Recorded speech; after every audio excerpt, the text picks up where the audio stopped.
put an ISO camera on one player. So, of course, you're going to watch the Alabama game live, and I'm sure you're going to go back and dissect it. But if you could have like an ISO just follow one player the entire game, who would you want to watch play after play after play just to watch how they respond that entire game? Oh, man, that's a great question. That is a fantastic question.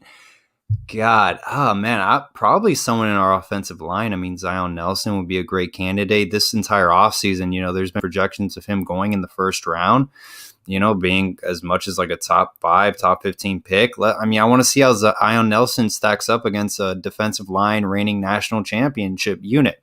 I want to see how he plays and, just his response throughout every single drive.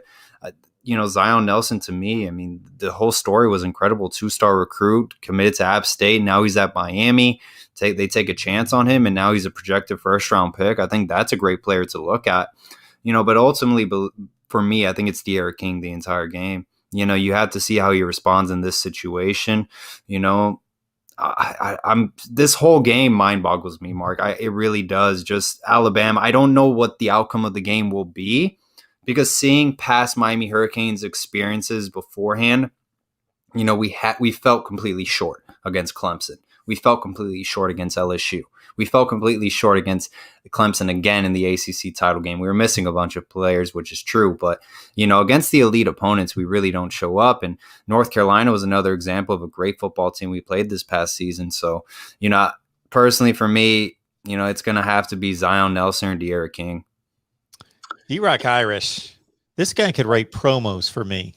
Appreciate you jumping on here. If you want a temperature check in the college football world, check out Mark's podcasts and college football channels he covers for the latest news. I even broke away from my Notre Dame podcast today to check out his shows. Man, when I can pull D-Rock Irish away from his Notre Dame podcast, wow, appreciate that. Next question for you, Paul. If I could give you a piece of information, a stat, a fact, any piece of information today that I knew about the end of the season, that we could look forward in time and you could grab one piece of information, whether you're looking at a box score or somebody's touchdown passes or any kind of information. For example, I'll give you one example. I thought of this question talking Florida State football, and I said, if I could have any piece of information to give me the best clue, the best read on how the season went for Florida State, I would want to know today, how many games did Mackenzie Milton start and how many did he finish? If I could know anything, that would be my question. So for Miami, if you could get any piece of information, any stat for the final of the season, to know right now, to give you the best indication of how the season's going to go, what would that be? I think penalty yards and penalties overall.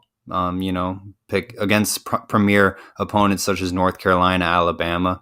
We're a very undisciplined team this past season. We were heavily penalized. That continued drives as well. I think stopping third down conversion rates as well against Clemson. I'm going to keep going back to this game because our opponent is the reigning national champions, and the closest thing we got to that this past season was Clemson. So I think that's the only game I would really cater to instead of a weak Virginia team or an NC State team. So what you did against Clemson, you let them convert consecutive third down conversions, let the drives keep going, and you gave up a lot of yards and penalties as well. So I want to see how many penalties, are against Miami and how many yards and penalties come from that. So I think that's one fact I'm going to be looking at specifically.